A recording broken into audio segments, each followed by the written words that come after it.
pretty much the only prerequisite. Um, Hello, everybody, and welcome to Unbothered by Ty Rivera, coming to you from high atop Ty Rivera Studios, aka Casa de Bijou. Bijou is currently chewing on an alligator treat, her and Jerry, so they're occupied right now and quiet. Yesterday, I posted on Facebook that having dogs was exhausting some days, and I think about giving them away, and then a few people took that seriously, which I kind of meant. I mean, like, I wouldn't give them away, but I think about it sometimes because it's just me and we had to go get shots that day. There was just stuff going on. Anyway, today our guest is Mr. Terrance Washington. Hi, Ty. Give it up for Terrance Washington, everybody. Yeah. Oh, man, this is a pleasure and this is an honor. Thank you. Yeah, no, I'm glad you were able to do it. I know we're talking about having you on. And so I was glad that yesterday I hit you up, but do you live in Ventura? I live in Ventura, yeah. Okay. Yeah. So were you doing Keno or doing a spot out there? I actually went to Santa Barbara and did a spot. Okay. Yeah, I hear there's some good stuff in Santa Barbara. I just haven't made it out there yet. Santa Barbara can be very interesting in the aspect of that when you think you have one idea of what Santa Barbara is, but when you go and do comedy there and you're in the places, it's a whole nother animal. Like, most of the audience I had last night were like cholo gangbangers with neck tattoos and like Chuck Taylors on, so it was... Yeah, that's similar to Ventura because Ventura has Oxnard right there, and Yeah. when you do Ventura Harbor Comedy Club, like, you get some wine drinkers and that type, but then other than that, it's like chola type. Yeah, you just see a bunch of the last show I did at the Harbor. You look out into the audience, it was nothing but Cowboys and Raiders jerseys and dudes with like the Cowboys logo tattooed on the side of their head. Yeah, they're serious with it. It's like my uncles. That's basically what my uncles are. Like, people wonder why I'm the way I am, and if they could see my family, they'd have a better idea of. I think if people seen all of our families, they would have a better idea of who we were. Because I got that kind of family too. Yeah. That like thugged out gangsta ass family. So. Yeah, and people just see you at stand up, like, at shows, open mic shows. Before we go any further, how long have you been doing stand up? Almost 2 years. I have January 6th is my comedy birthday. Okay, and you started here in LA? I'm a LA? bit of a baby. Yeah, So, well, there's a lot of the comics, there's a lot of people that are just getting into comedy right now. And sometimes those are the best people to talk to because it's not just industry talk. Sometimes when you talk to comics that have been doing it for a while, everything they talk about is like, oh, I was doing this set, I was doing... It's like you ask them, like, how you been, and they immediately start rattling off projects or... it's like, no, I'm asking how have you been as a person? Yeah. Projects, resumes.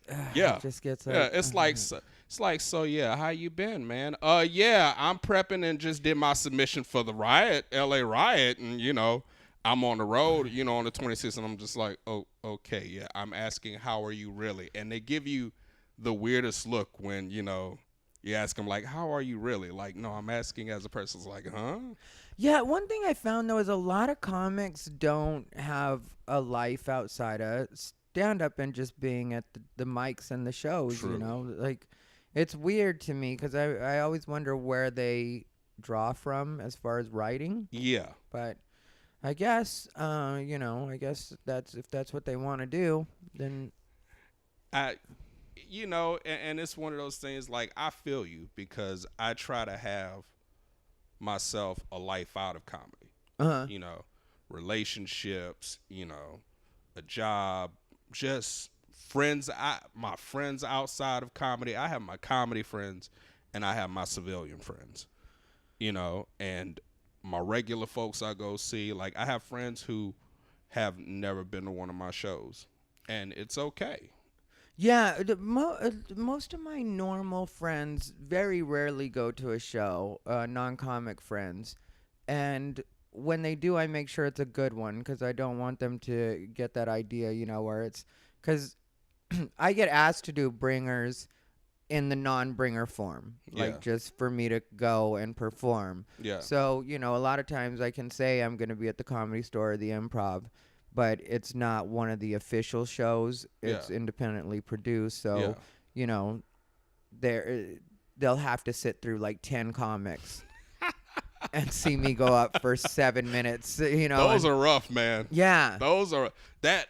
I always laugh. It's like I always, say if you ever want to lose somebody real quick, a fan of somebody that came to see you, bring them to a bringer show. Oh yeah. Or something where it's gonna be a bunch of comics on it, that are green, and they have to sit through the 20th one. And a lot of the producers, they'll have you, by you being so skillful, from what I see, they'll have you towards the end to go out with a bang.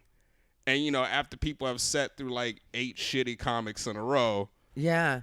They'll have me go dead last sometimes. If I'm lucky, they'll have me go up in the middle. But the problem is, my friends want to stick around and talk to me after the show. Yeah. So, and they don't want to be rude. So instead of just leaving in the middle, they're obviously going to stay, would stay. And so I just learned quickly, like, this isn't the way to have my friends see me. So I'll have them come out to like Comedy Juice or one of those shows.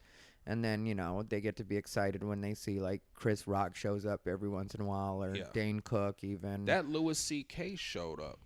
Oh, yeah, yeah. The last one. Yeah, man, and my boy Alex Dwong was hosting. That was his first time. Shouts out to him. Oh, Alex Dwong from Wings. I love Alex Dwong. He's great. Yeah, that's my people. Yeah, was he? I didn't know he finally got to, well, I shouldn't say finally because he's pretty new. But I didn't know he got to host Comedy Juice. Yeah, he got to host it. I was so happy for him because, I know how bad he wants to advance in the game and how seriously he takes the craft. He's Asian. Yeah. So Asians come in with a different mindset to comedy. Yeah, they do. Yeah, they do. Their parents really do push them. And, like, as soon as they say they want to do comedy, a lot of times their parents aren't the most supportive, so it's like, okay, you have to hurry up and try to start making money. Yeah, they're like, you not be doctor? Yeah, what? exactly. You not be lawyer? You no, Yeah, trust me.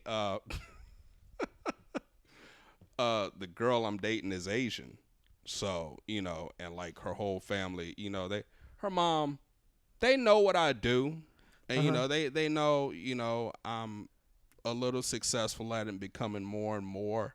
That I'm making some headway, but the mom's always on her like, what if he doesn't make it? What's the other plan? What's your plan? Like, and yeah, that's got to make it rough. What do you do anything outside of comedy?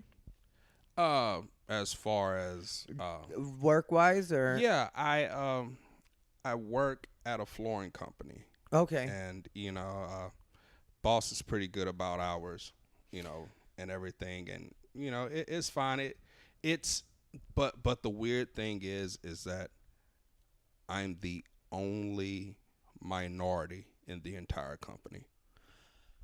Really? So outside of that, it's just white people? Yeah, like I'm literally. I know I'm an affirmative action hire. Let's just call it for what it is. Like I work in a pretty conservative area, and everybody's wearing cowboy boots and the big belt buckles, and then you see me. So it's like, yeah, I would have assumed in flooring there would be a lot more Latinos. No, not where I work. Okay. Yeah, you would think, but no. Like this place is pretty milquetoast. Are they like completely cool, or do they still treat you somewhat like an experiment, or what's it like? Honestly, they stay the hell out of my way, and that's pretty much the way I like it. I know what I am, you know what I'm saying, and I'm okay with that. Yeah, well, it's like, cool. I'll sit in my office, get this easy money, watch old Beastie Boy music videos on a computer or NFL Now, and it's fine. Yeah. Work on my stand-up, you know what I'm saying, comment on Facebook. Yeah, well, that's always great when you can chill on Facebook and have fun during your day. Well, not fun, but, not have to just be consumed with whatever you're doing for the day. How do you identify? Do you consider yourself black, African American, both, neither? What's your... You know what? Honestly, like I consider myself black, and that's because of just without getting into the whole matter. The term African American, it wasn't really we black people didn't create it. Hmm. Some white sociologist was like, "Hey, we're gonna call them African American," and black is something that we call ourselves. Yeah, well, that's something that's happened a lot where white people will rename us and then we're all just supposed to go with it. And it's like, no, this is what's politically correct. This is what you're supposed to be. And it's like, why are you telling me what I'm supposed to be? And how'd you become the authority on me and my people? Exactly. And especially when in a lot of cases, we all can't even agree amongst ourselves what That's exactly it that's is. true because it's funny, man. Sometimes I'll refer to myself as black, and and it's funny around older black people and older white people. Older white ladies, I'm like, yeah, I'm black, and they're like, oh, don't say that. Like, what the? It's African American. Yeah, the poor old white people, they just got shook into it and they've learned that they can get in a lot of trouble. It's kind of weird Bless for their them. hearts, though. Like my best friend from back home, best friend of like 18 years, guy named Keith. I don't really want to air him out over here because he's like this conservative, like Pentecostal preacher and everything, and like pro-Trump supporter and everything. It's really a crazy dynamic. You would never think we were best friends. And his grandmother, Meemaw, she's like 94, and she she's a wonderful lady, but and she's one of those old people you can kind of tell that just they're afraid. They mean well. They don't want to offend anybody. And she's like, "Oh my goodness, I just love you, Terrance. I tell all my friends about you." I'm like, "Keith has the sweetest little colored friend," and she's like, "Oh my God, I wasn't supposed to say colored. I'm sorry." And I'm like, "It's okay, Meemaw. It's fine." She's like, "Oh, thank goodness. I'm so sorry, baby. I didn't mean it. I really didn't mean it." Yeah, well, that's the thing with a lot of the old people. And I sometimes hear young white people go on these rants about, their grandparents and stuff like that. And it's kind of like, I don't really mind so much what words people use as long as the intention is good. And that's it. And so like eventually you can get the different words or terms down, Yeah. but like if your heart has already changed. Yeah. And my thing is like, I grew up in the deep south. So, I grew up in the Bible Belt Yeah, where were you? in Louisiana, Oh, and okay. New Orleans, and you know, around the New Orleans area. Like Uh-huh. in the city, then, as I got older, moved to the suburbs of New Orleans and everything, and just that's where I was at before I came here. And it's one of those things, man, that, older white people just in the deep south, a lot of them aren't these gun-toting, just like racist rednecks who are just like intolerable, like flaming backwards bigots that they get portrayed on TV. Oh, I know. Yeah, well, that's one of the things most people don't get is that some people really just were raised in a different time and Yeah. that was considered completely normal back then and they just went with it because that's what they were always raised believing. And then once they were taught better, they started trying to do better. Yeah. And that's pretty much it. And like, and then on top of that, it was just like there were just a lot of white people that, they whenever they grew up in a certain just social setting, if they said boy or, colored, it didn't necessarily mean they hated your guts or that, they were trying to offend you. It was just one of those things where they meant well, but it was just like, hey, it's how I was raised. Here it is. Don't judge me, or sorry, I'm trying to work on it. And it's just like, okay, I give you a pass. Anybody who, in my opinion, if you're above 70 and you say colored, all right, you know what I'm saying. But Yeah. if you're like my age and you're saying colored, or you're trying to drop the N-bomb and all that stuff in an unironic way, pretty much like a bunch of the damn open mic comics. Oh, well, yeah, that's the problem with open mic comics, especially the ones that call themselves progressive, because they have decided that with their new rules, they're allowed to say certain things because they're being ironic, because they're being silly, and it's like, And it's like, no. Yeah. No. No, nobody's buying you with that. No, nobody. Just cut it out. You cannot.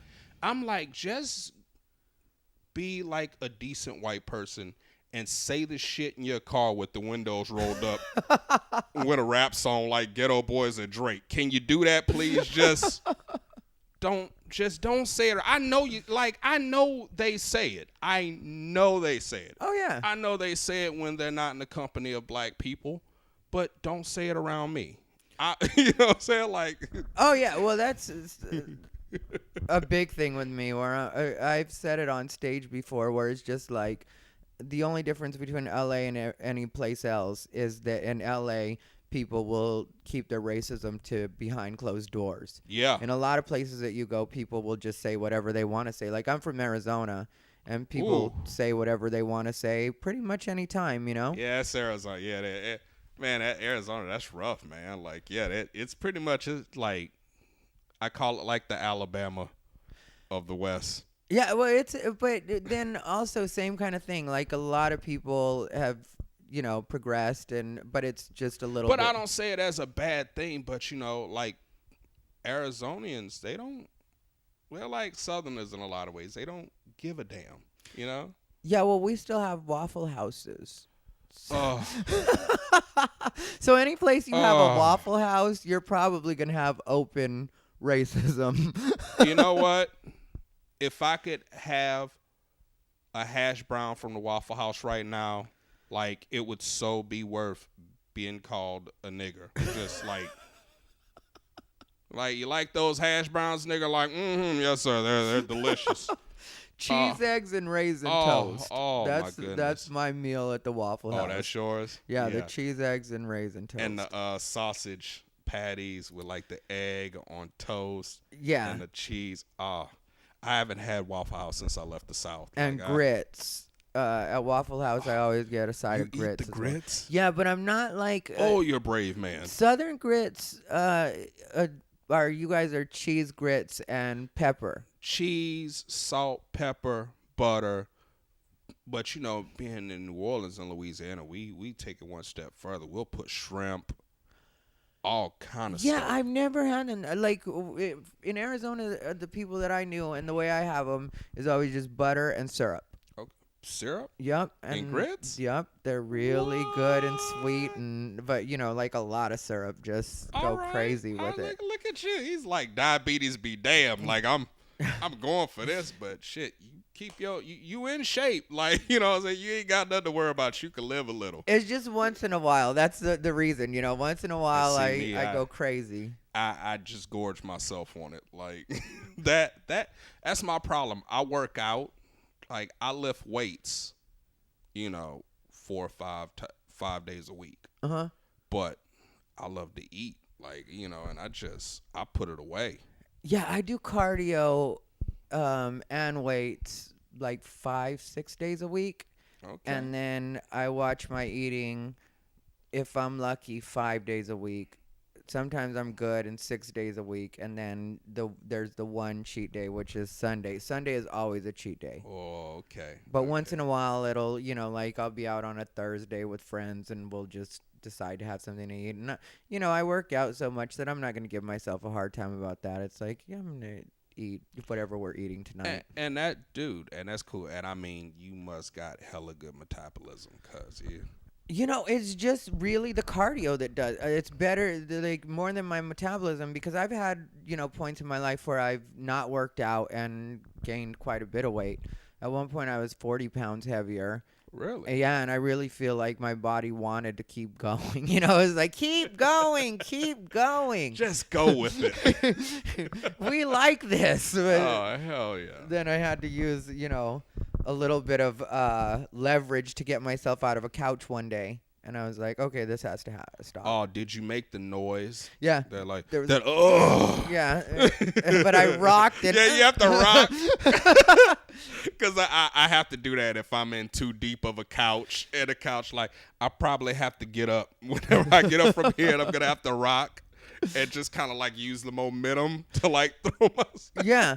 And people don't realize, like, on my frame, 40 pounds is a lot, you know, like, Yeah. for me to have been in a place where I was like, you know, okay, this is gotta, so then. I see why you are religious about your workout with your body and everything, man, because Yeah, it's a slippery slope. you ain't lying, but damn, it's so tasty on the way down. It really is. Shit. It's tasty on the way down. It is tasty on the way down, man. Like, full disclosure, like, before I stopped, like, as I was coming here, I smelled a burrito just wafting through the air on the freeway of all places. And I'm like, was so tempted to just stop and get a burrito. That's why when I text you, I was like, you want anything? Yeah.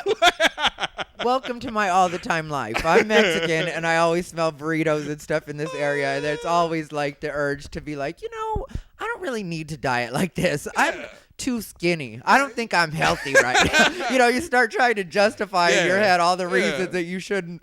Rationalize, like, well, you know, it's the holidays. Ain't nobody gonna judge Oh, me if I yeah, gain it's the 10 holidays pounds. is a big one. Yeah, it's the holidays. Oh, my goodness. Before we get too far away from the political correctness talk, though, one thing I wanted to ask you about is if you had heard about the situation that happened a couple days at Reed College. No. Yeah, Reed College is a school in Southeast Portland, so already we're in trouble. Yeah. I know the history of Portland, so yeah, of Oregon. I know its history. Okay, I see. This is my history with Oregon. When I first started doing the road, which was probably about 10 years ago now, or maybe even 8 years ago, 7 years ago, something like that. No, probably 10. When I first started doing the road, especially like opening, you know, just going out as a guest set, that kind of stuff. And I always used to have fun in Portland and Oregon in general. Even though like quite a bit Portland's okay. Mm-hmm. It's fine. But it's like when you start getting into the areas outside of Portland, it's like, yeah, it's looking a bit deliverish. Well, yeah, that's the here. thing. It's kind of rednecky. Yeah.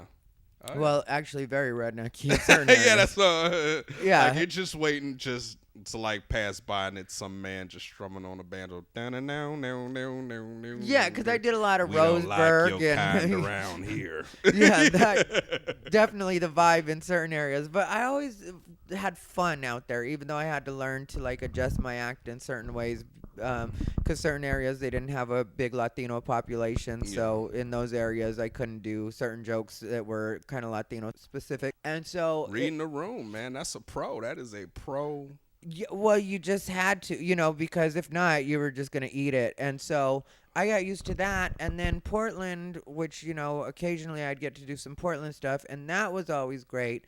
But now they've turned so politically correct in Portland specifically that at this college, because Portland has been this way for a couple years now, where it's just been so uptight. And I go there. Not too long ago, I was there, maybe last year around this time, and I just bulldozed them, and it was fun. It was super fun. Like, the audience loved it, but it was just like one of those things where, like last night here in Pasadena at the Ice House, I was doing the open mic, and I said something about trans, and then this girl, I thought she said yes, because I said something, and this girl said yes, and then I looked at her, and she was kind of a politically correct looking type, you know, like a hipster type. Yeah. And I was like, oh, I appreciate your support. Probably wore glasses that weren't even prescription. Oh yeah, she was definitely wearing glasses. I didn't even have lenses shirt, in the damn frame. Just 80s vibe, you know, that kind. Yeah. And so, even though she was born in like 96. Yeah.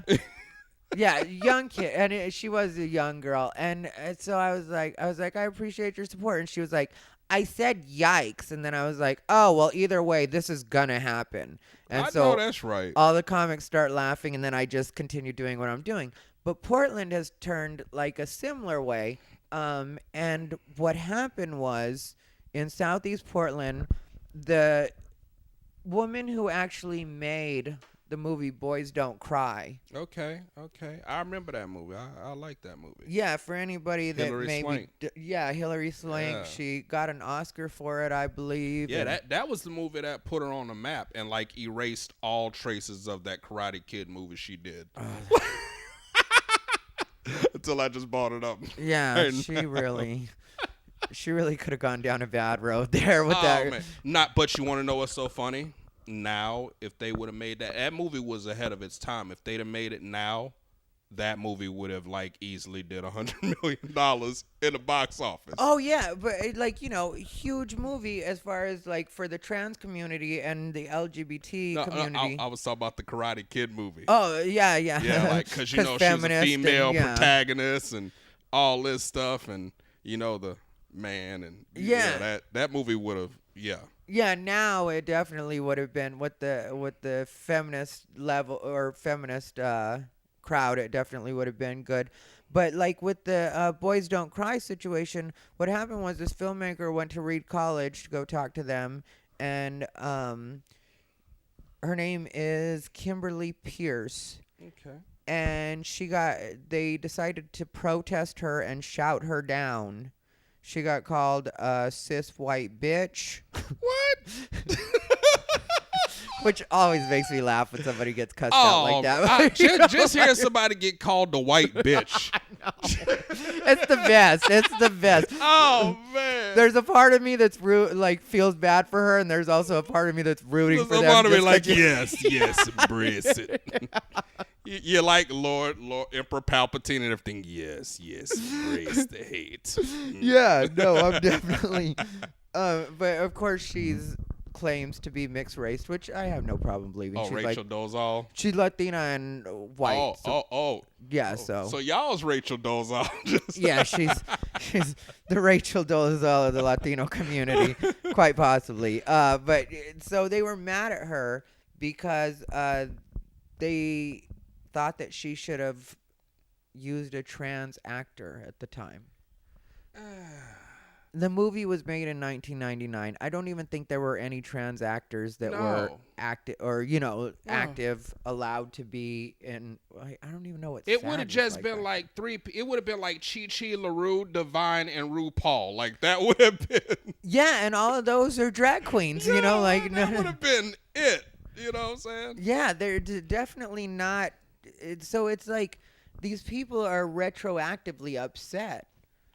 And I don't get that. It's like, that. No, I just don't get it because the whole situation with Mark Ruffalo.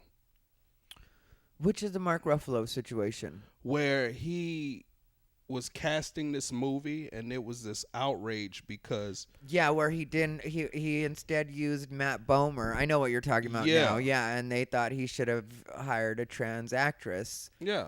Yeah. I don't know what's going on, and I'm just like, you know what? What if there were like with the Boys Don't Cry thing, there were no trans actresses really around that you could have used, like, and then what? Like, would it have been okay to just sacrifice the message and the art to pacify and placate a few pissed off people from the transgender community, like? Yeah, and the movie wouldn't have had the effect. Like, the fact that it was Hilary Swank really helped the movie out. Yeah, she set it off. Yeah, and I thought she was great for even being open to that, because at that time, it wasn't nearly as accepted. No. She, I'm sure, had no idea she was going to get an Oscar for it. I would imagine that her agent probably was like, do not do this, or this doesn't sound like a good idea. Yeah. So it may hurt your future opportunities, or you might get typecast. Yeah. She's like, now I'm going to be a lesbian for the rest of my life, or a trans man in every movie I do. which is the way people Her would see it at wardrobe's the just time. gonna be like Doc Martens in a flannel shirt, just like from now on. Like, Yeah, they always just come here. in with the same thing. Just Yeah. take her some jeans. Yeah, give her a butch look. Yeah, put her in a wife beater under the flannel shirt. Just have it open. Yeah. So I don't know what these people or what their point is. Like, everything seems to be such an outrage now that I just can't get behind it. And a lot of people get mad at me, but it's like I just can't support it. No, and you know what? I agree with you that the fake outrage movement's got to stop. Mm-hmm. It, to me, and this is my personal opinion, the whole fake outrage movement, it ended the day Trump got elected and you found out that like over 56% white women voted for him versus like 42% or 40 something low 40s for Hillary. Yeah. Like, you mean to tell me everybody was so outraged about his whole grab him by the pussy and this whole like, oh my God, and he's a rapist and everything, but yet you still voted for him. Yeah, and it was like 30% of the Latinos that voted for him. Yeah, I seen that. So, I seen that. And supposedly we're all self-hating because I voted for Trump, and it really is because I know that there are certain problems within my community, and if somebody's going to get rid of some of that or at least make an effort towards it. He is. Yeah. Because he don't give a damn. Like, I always tell everybody, you ever want to really check the pulse and really know what's going on in this country and society, like unfiltered, get an old rich white man and just let him start talking. Mm-hmm. Don't say shit. Just let him start talking. Just let him run his mouth, and you will find out everything. When he said about the system being rigged and about like, yeah, I know it's rigged because it's rigged for my benefit, it's like, that man's like $5 billion strong. I think he knows what he's talking about. Yeah, and people just wouldn't get that. Like, people will not listen to you on that. Instead, they'll tell you you're an idiot, and it's like, wait, I'm an idiot. Why? Because I'm telling you where to listen in order to figure out. Because a lot of people, in my opinion, need to pay attention to the fact that if you listen to the opposition, and I mean truly listen to them, you can figure out what your strategy is going to be. With the Hillary people and the Bernie people, there was too much kind of blind hate where they wouldn't even listen. And it's like, even if you completely 100% disagree, at least listen so you know how to strategize. Yeah, you know what I called it? And I made a mention of it right after he got elected. Overweening arrogance. Mm-hmm. The Hillary people and the Bernie people, they had this whole overweening arrogance about it. Like, well, you know what? It's in the bag. We got this. Mm-hmm. You know what? And Hillary, she, from what I seen, she was like, you know what? My only real competition is the Bernie people. Yeah. If I can beat Bernie in this primary, this is in the bag. And I'm like, no. Didn't you just see this motherfucker come from out of a field of like 200 Republicans and kicked all? This man beat the Bushes in a primary. That should have legitimized him. And he beat the decent Bush, the one that has his head screwed on straight. He didn't beat the fuck up who was president like 8 years. Absolutely no charisma, though. Jeb Bush, like, no, I'll never forget the please clap. Yeah. Please clap. And it was like somebody wrote the speech and it was like, at the bottom, in parentheses, wait for applause. And when it didn't come at the time, he panicked. It was like, please clap. Yeah, well, that was and the he said it crescendo. such in a hangdog, pathetic way, like, please clap, like he was begging. Yeah. Yeah, well, I'm sure in his head, Trump was just going through, like, oh, he's going to rip me for this one. I just love, and Trump, I just loved it because Trump pretty much beat their ass roast battle style. It wasn't even policies. He just got up there and talked cash money shit. Yeah. And roasted every last one of them. Little Marco, Crooked Hillary, Lion Ted. He just ran through, like, You know, look at his man. Look at his wife. His wife too ugly for him to be president. He ain't got nobody. Look at his kids. His kids are fat. I think this one's over here. This kid's a punk. You know what I'm saying? Each time everyone is like, "Oh my God, he's the worst person in the world," and then I was like, "Oh, he won that one." Oh, you're like, you know, it's like, damn, he is rattling off all these wins like shit.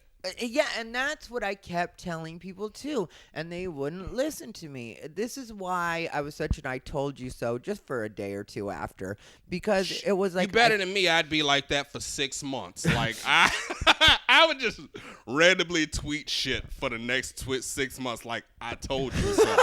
Like, I told you so. I told you so. You know, for me, the biggest thing was, as far as all that went, I really did keep trying to help. Yeah. Like, because nobody has listened to me when I've said it any of the times I've said it. Technically, I should be on the left. The fact that I'm not on the left should tell you how bad the left has messed up, how far gone they are. And you know what? You aren't lying about that one bit. This is like when she got up there, when she won a nomination. Mm-hmm. Like it, and the way she won it was under suspect circumstances. That does not help her credibility whatsoever that she was going to be an honest, you know, above board candidate. It's like, no. And I mean, it was just, again, just a whole arrogance. That arrogance turned off middle America. Yeah. The Southerners. Even some of, like, the East Coast elites, it turned them off. Like, no, you know? Yeah, and one of the things that bothered me the most is that if you were to say what you just said in front of a hardcore Hillary supporter or most Hillary supporters, they would tell you that that was all a bunch of rhetoric, and technically she wasn't dishonest at all in the way she dealt with Bernie. Yeah, and it's like... It's like, yeah, they ran an investigation, Mm-hmm. you know what I'm saying? They found proof that, you know, and it's like, no, she was very dishonest. Yeah, even the emails that she keeps trying to redirect, which I get, like, if there's a hacking problem coming from another country, that is something we need to work on. But at the same time, that doesn't completely discount what was in the emails. We still should have paid attention to that. And that's what it was. A lot of people were like, well, you know, that's what it was. You know, hey, you know, hey, and, you know, when you would try to bring up the point, like, well, you know, it had some sketchy shit up in those emails. Oh, well, found, you know, she was cleared. Like, no, you look at, there was a reason that shit was hacked and leaked. Yeah. There was a reason. Yeah, and even with, like, and it's, I still hear people saying this, like, and in jokes, that Hillary is just, you know, a grandmother that couldn't figure out technology. And it was like, really? Are we really going to pretend that Hillary is just your average grandmother that can't figure out how to use an email? Yeah, Hillary ain't exactly in the kitchen baking apple pies on a Sunday and shit. Exactly. And playing solitaire, waiting for the stew. You know it wasn't like she just jumped out of the kitchen to run for president. Yeah, for real. Like, she ain't, you know, going in her purse handing out goddamn, like, spearmint and juicy fruit. You're not going to catch her with butterscotch. Exactly. The Secret Service holds it for her. Exactly. Like, it was just, you know, and people, whatever they say that, I'm just like, you know what, just get over it. You know, like, she wasn't, like, I said it when it came to those two. I was like, we're fucked. You know, if it came down to that, like, ooh, we have, first off, we have a reality television star who lies about his wealth every 5 seconds. Like, I'm not even gonna lie, like, Donald Trump's like the niggas that I grew up with. Like, he lies and just, like, stunts the hoes, like how rich he is. And he's lying and shit. Yeah, baby, I'm worth $20 billion. And, you know, he's really got, like, you know what I'm saying? Like, you know, like the dudes that, you know, drive Lexuses and shit and come to find out it's their mama car. Yeah. Or they drive, like, the Beamer, but their he's house worth is $2 shit. billion, but in debt to for $5 billion, like that kind of thing going on. Where you're just kind of like, that's that white people shit. I'm talking like black dude, like, yeah, he drives a Lexus or a Benz, but like he lives in a shitty house or he lives in a projects. Like the car is literally worth more than the house. Like, that's big in the Latino community too. There's a lot of Latinos driving Escalades, y'all living got with their that parents. too. Living with the parents. And okay, see, and I just thought that was just some hood shit right there. That okay. Yeah, hood's hood. Either way, whether it's a Latino hood, black hood, it's still hood barrio. It's still the same shit. No matter how you pronounce it. Yes. Yeah, and if more like the Hillary supporters had been at least open about that, because I knew other Trump supporters, when people would bring up the bankruptcy and all that kind of stuff, like other Trump supporters that I would talk to would just be like, yeah, that happened. Yeah. But, to completely deny it. So one of the other things that I always try to explain to people when it came to Trump and Hillary was, I would rather have a president that we're going to completely scrutinize every single move. We're going to look at every single thing they're doing, than one that people just blindly trust. Those are the ones that are scary. Yeah. Those that like everybody thinks that no matter what they do as presidents, like they just walk on water. Yeah. Like those are the ones that you find out when after it's out of office, it's like, yo, this motherfucker was like gun running in Nicaragua and like, was killing little school kids in Africa and all kinds of shit. Bill Clinton himself, for as much as everybody loved him, including me. Like, and I still don't think, it's not like I think he was a terrible president. You know what? And I'm going to say this for me personally. Like, I grew up in a family that loved Bill Clinton. Mm-hmm. And, just black folks loved Bill Clinton. Yeah. But me, I always, as a kid, he got elected. I was a kid.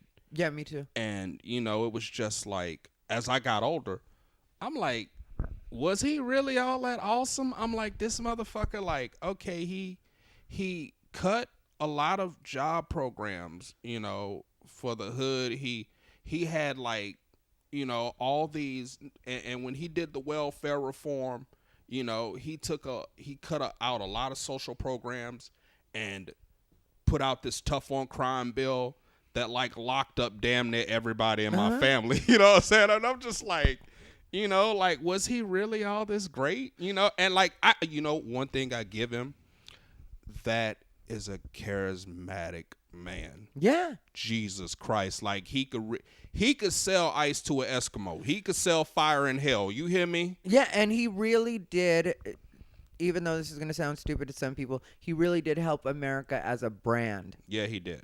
So as far as a country, maybe not as much as he gets credit for, but as a brand, oh yeah, he did us a world of good. Yeah, so he made us look good, and he was like, damn, that and he had that southern drawl, and how you doing, and he could play the saxophone, yeah, and he knew how to give an interview, and he was able to answer the boxers or briefs question without turning into an uptight, like, how dare you ask me that. He was like, fun about it. What do you think? Whatever you want to be. Yeah, and so I think he was cool and stuff like that. But as far as people just didn't really want to question him because it was unpopular to not like him or to really say anything bad about him. As far as the general public went, like, politicians are always going to take swipes at each other. Oh yeah, but as far as they're the general like comics, public, like, I don't just like go back and forth. And I know I'm guilty of it too. You know what I'm saying? Like, if it's a comic, what I'm saying, that I know it's shitty, or, I know they're stealing their material, or I know something, I'll take a swipe at them in a heartbeat. Oh, like, yeah. Because, you're doing a disservice to other comics. Yeah. And to the game itself. And you see it all the time. People will take somebody down for saying something on stage, and then Louis C.K. will say something very similar, or in some cases, quote unquote, worse. Yeah. And everybody's okay with it. Yeah, he gets the pass. Yeah, so it's like, okay. And I've seen that, and I've seen that from comics, to where, like, the big comics will say it and it's fine. And, and even then, I've seen some big comics say some shit and everybody got outraged. Like Chappelle, when he said what he said, and, he didn't just vilify Trump automatically. Like, they tried to have the rumblings about him, but I'm like, that's Chappelle. Oprah got called a coon. Yeah. I know that she's not a comic, but Oprah, they went after Oprah just for saying that after Trump met with Obama and they had like a good meeting, she said that she could at least see hope, Yeah. or she at least had hope. And she got called all sorts of names, and everybody talked to her, and it's like every name but the child of God, huh? yeah. So what are we just all supposed to sit and think about how horrible and live in impending doom for this entire 4 or 8 years, whatever it turns out to be, Yeah. just because a certain group isn't happy about it? And see that goes hand in hand with what we've been talking about, the whole outrage culture and all this PC culture. This is very dangerous because there's a fine line between PC culture and fascism. Yeah. And this stuff, like, I'm sure you're familiar with Orwell's 1984. I am familiar with it, although I have to be completely honest, I have not read it. I'm just familiar with what it is. And well, in the book, it's been some years since I read it, but it's pretty much like think speech or thought speech. And like where, if you say certain things or certain trigger words or phrases, they pretty much like people like will lock you up, or these people would come for them and they would pretty much just censor them and send them off to these camps, and everybody had to say nice, sweet words. Nobody could have independent thoughts. Nobody could have it, anything without it, just being punished. And it's becoming very Orwellian, and that's dangerous. yeah, well, that's why I couldn't side with the left. I really wanted to do everything in my power to make sure that they did not win, because I felt like if Hillary had become president, that's really the way that we were going to go. Yeah. Like, that's what, I'm tired of this, what's calling itself feminism these days. That I'm tired of. I think it's just a rebranding. You mean the white wine? Exactly. Yeah, I think it's just a rebranding. It's just a way for a lot of white people to still stay in charge. It's just now we're going to turn it over to the women instead of the men doing it now. You're right. They are stupid. They're terrible. Let us be in charge. Bitch, where were you? Yeah. Where were you when everything was going down so terrible? Yeah. And I get it. You couldn't vote. But, that seems to be really the main thing that they had against them. You know what? And and that's my thing. I'm against the whole feminist movement. Now, don't get me wrong. I'm all for women's rights. I'm all for equal rights amongst the genders. I really am. But I, as a black male, will never praise feminism because I know its roots and its origins. I know the whole feminist movement sprang up in protest to the Emancipation Proclamation and blacks getting the rights to vote. A lot of people don't understand that, when black people became enfranchised and they were given the rights to vote after the Civil War and whatnot, white women all over the country became pissed off and were like, so you give these blankety blanks, you fill it in, the right to vote over us white women. And they were like, well, we're not going to stand for that. And then that's where the whole women's rights and suffrage came in. And, then, I can just go on and on. I could break this down for you, Yeah, all the way around. That's why I'm not doing, even because I'm the same as you are when you talk about feminism and women's rights. I feel the same way with trans rights and stuff like that. But when it comes down to it, you as a white man are not going to put on a dress and now tell me what to do because you're a woman. Exactly. That's not going to happen. Exactly. And want to know what's so funny, man, is that a couple weeks ago, I had a transgender heckle me Mhm. at a show and literally get up and try to physically attack me, physically assault me. I tell you why. Earlier, and this was at Keynote, by the way. Why? Of course it would be at Keynote. Of course it would be. Would it be anywhere else? I but wanted to Keynote? hear this story because I saw you posted it on Facebook, but you can only post so much on Facebook, so I didn't get the details. Oh my goodness. So, before I got there, apparently the trans male was drunk, had been drinking, had been like throwing him back. Okay, so he is trans female, trans male. Male to female. Okay, so Boy to girl. Okay, born a girl, now a man. Born a man, now a girl. Okay, all right. Yeah. So trans woman. Yeah, trans. So you say trans woman? Yeah. Okay. See, and like that's another thing. That's like, people would get so offended by that, but it's just like it's confusing for some people. Some people haven't been around it forever. Like I've just been hanging out with the trans girls. They since don't early like 90s. Honestly, just growing up. Yeah, like, early 90s. We call, like early 90s. Oh yeah, man. That's before they even had nice terms for them now. That's what I tell everybody, and people get mad at me and tell me I'm being transphobic. It's like I'm not being transphobic. I'm being historically accurate. I remember when I was a kid, and like I said, we didn't. You know what we called them? Mm-hmm. Punks. Yeah. That's what we called them. Yeah. Everybody in my family, and people who they even called themselves punks. Uh-huh. You know what I'm saying? So it's just like, you see a dude who's transgender. Oh, hey, that's a punk right there. Yeah. And that's it. And it's just like, oh, they be like, yeah, I'm a punk. Uh-huh. Show am. And like we didn't have trans man, trans woman, female to male, male to female. I didn't hear those terms until I moved to California. Also sissies. Yeah. That wasn't uncommon at all to be like, oh, that's a sissy in that dress. Yeah. And just be like, That's a sissy. Yeah. That's what it is. I remember that.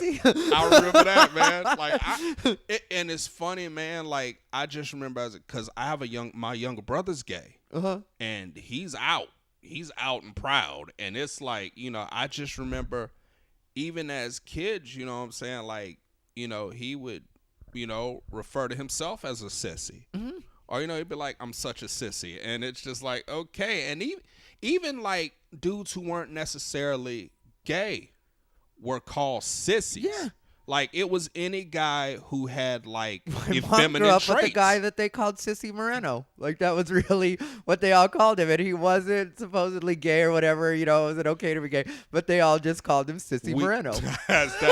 Dude, we had this guy in high school that he was known as a sissy. I mean, like, he would get manicures, pedicures. Mm-hmm.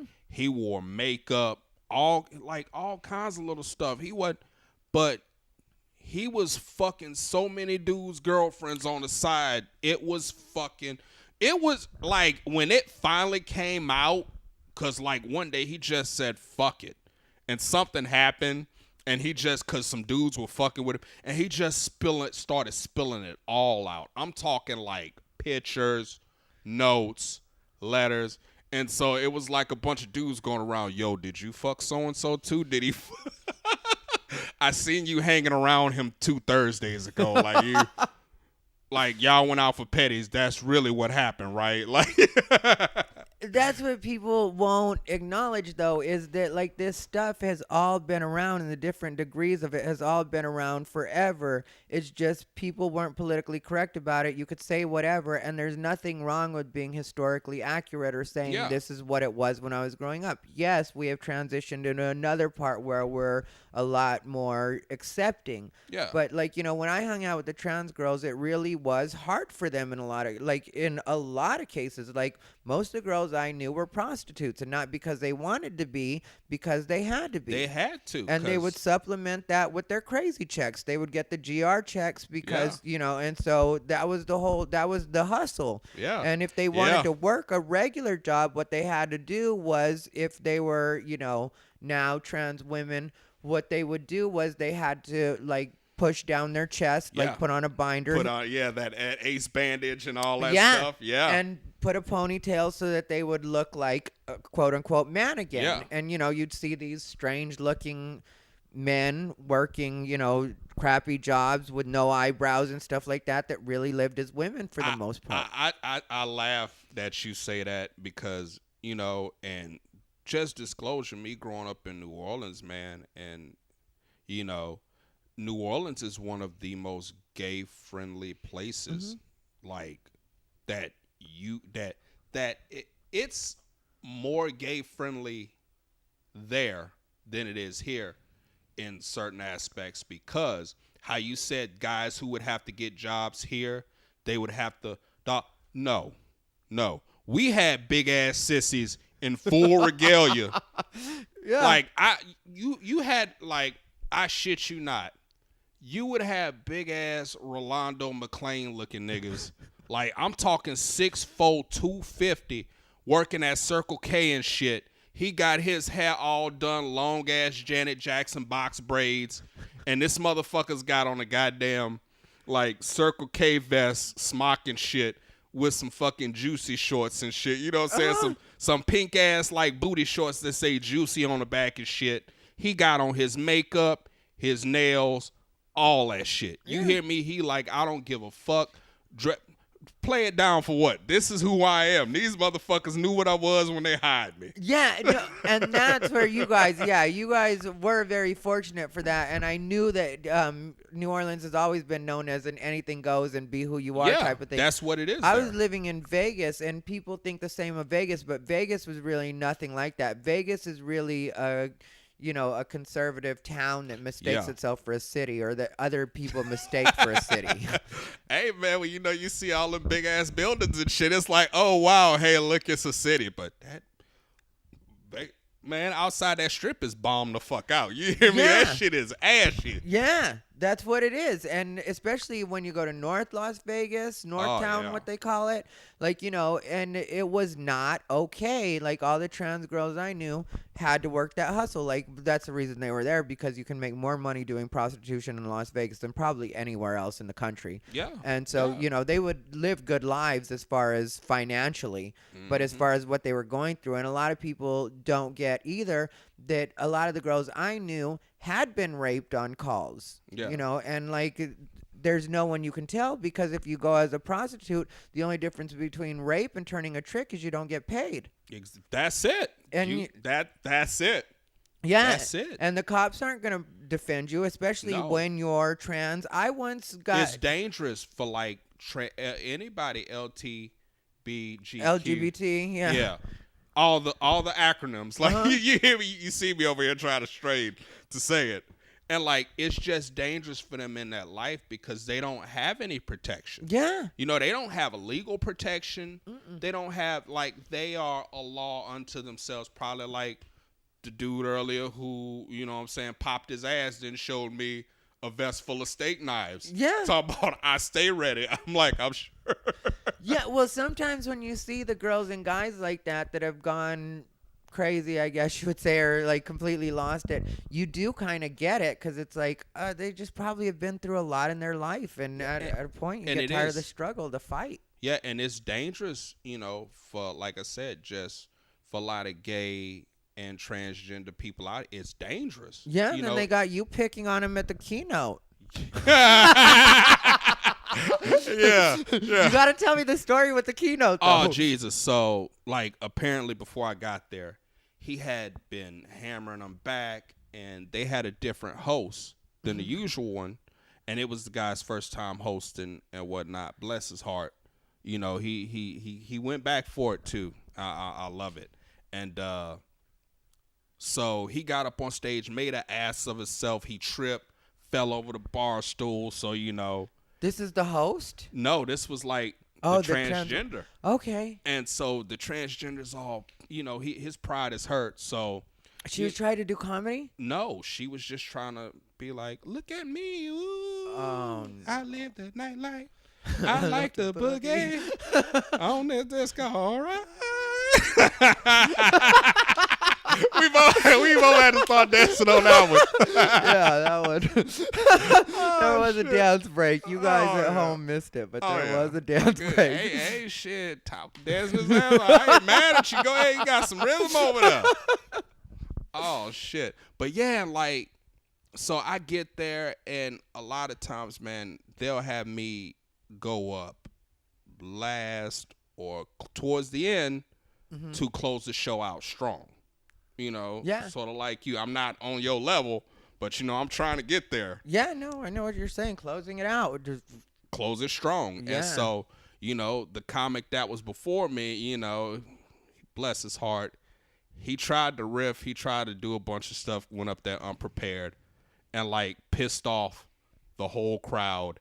And so I finally get up there and, you know, I'm just talking about, you know, and I'm getting on to the other comic, you know, telling him, like, look, dude, you're always saying how people don't see you as black, and then you launch into, like, this whole, like, rant naming everybody Dragon Ball Z characters. Like, that isn't very black at all, man. What are you doing? This is why people don't see you as black, man. Like, what the fuck? You just can't be, all right, you're Krillin. All right, you're this one, you're that one. And, like, you know, I'm just like, why? yeah. And that's not really comedy, man. Like, what are you doing? And so, like, I start telling him, and then all of a sudden I hear back, shut the fuck up. Black, white, blah, blah, blah. And, you know, I'm like, excuse me?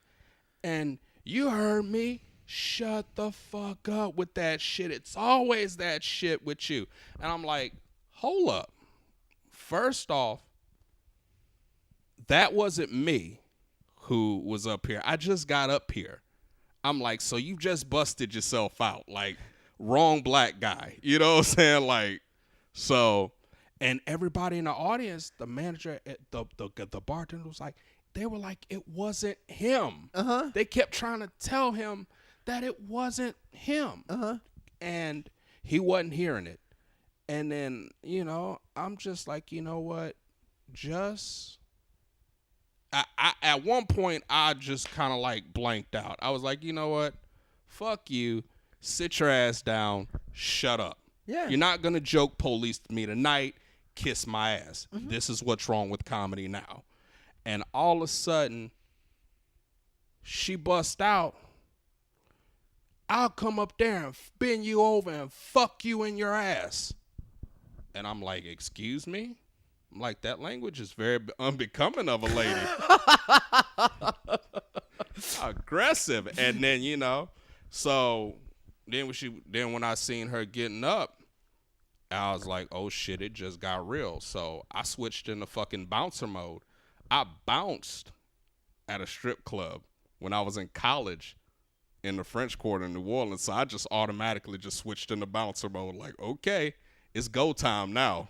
Yeah. And I told her, I was like, if you step up on this stage, I'm going to fucking slap them fake titties off your chest, Bruce Jenner. You better sit the fuck down. Shut all the way up. If you don't like it, there's the fucking door. Leave. Nobody's asking you to stay. And she got up, and it was crazy. Like, she came up on stage to attack me. And I got the mic in this hand. This show you how much she ain't want none, because she came up there. She had her fist cocked all the way back here, but had all this exposed. Yeah. Like, from head to waist. I could have picked my shot. I could have just been with the mic just like, now see, then I take it back up and just went back to my shit, and it would have been lights out for her. But, you know, I tried to diffuse the situation with talk, just like, look, just, this isn't cool, you know, chill the fuck out. And all of a sudden, like, the bouncer, well, when the bouncer's the bartender. The bartender, yeah, you know, Keynote. The bartender came up, and, like, the owner was there. They came up and literally, like, you know, grabbed her and kicked her out. Was like, get your ass out. You got to go. So. Yeah, and that's what people really have to remember in those situations. Like, you can call yourself whatever you want, and a lot of us will respect you as what you say you are. Yeah. But once you come to attack me, facts are facts, and you're a man. Yeah. Oh yeah, use it. That's a dick in your motherfucking pants. Yeah. You were born with a penis. And You you've got got the man strength strength. of you've You got the got man strength of a strength. man. So I'm not gonna act like I've got to diffuse this like you're a lady. Like you were great to do that, but like a lot of us would do that if it still was another man. It's dressed as a man. It's just Oh, like yeah. you try everything before, especially once you get to a certain age. Yeah. You try everything you can to diffuse it verbally before it actually gets physical. Now, if she'd have caught me in my early 20s Uh-huh.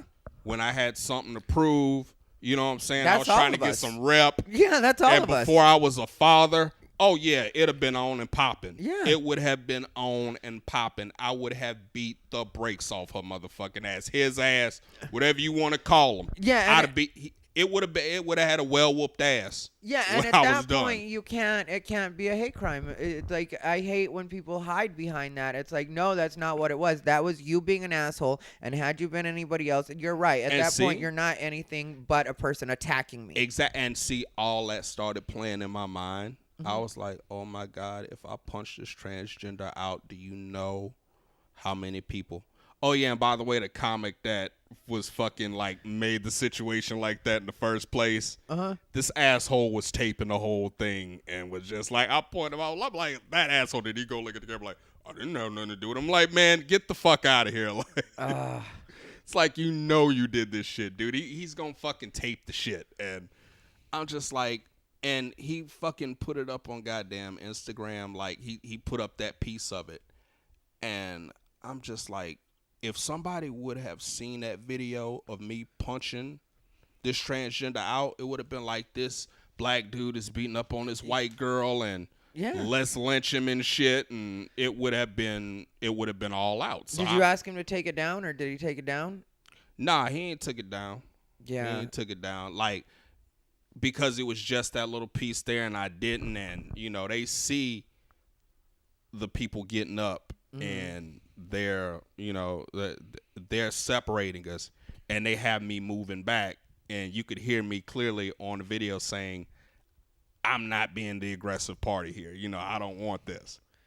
Yeah, well, it's that's never the case when you're a comic on stage. Well, I wouldn't say never, but it's rarely the case when you're the comic on stage, because none of us do want that. No, we It's just like- we want to. At the end of the day, if I wanted to fight someone, I would like freaking go get my old job back counseling the criminally insane. Uh-huh. You know what I'm saying? If I wanted a fight, or I'd go back to working security at a strip club. Yeah. I would do those things. I wouldn't be a comic. Yeah, none of us would. It's not the result we want ever when the situation gets out of hand like that.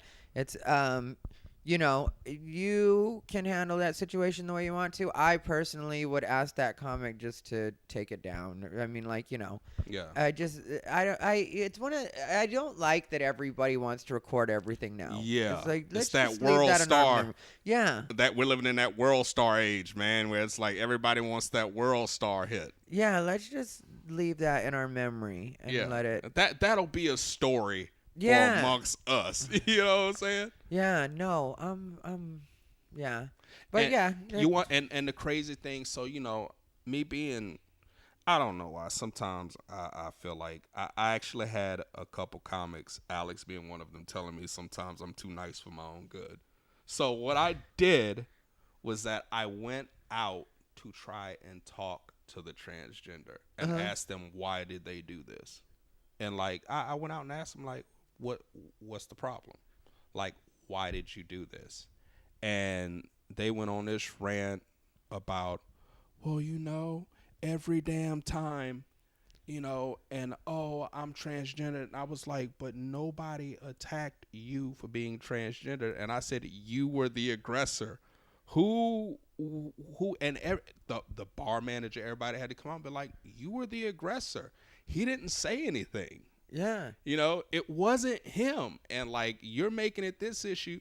And one thing that struck a chord with me was that I tried to tell the transgender, like, look, I'm a black male.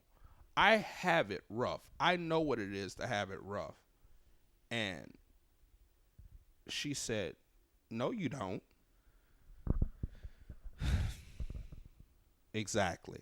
And I was like, trust me, we have it worse than you do. And she was like, no, we have it worse than you do.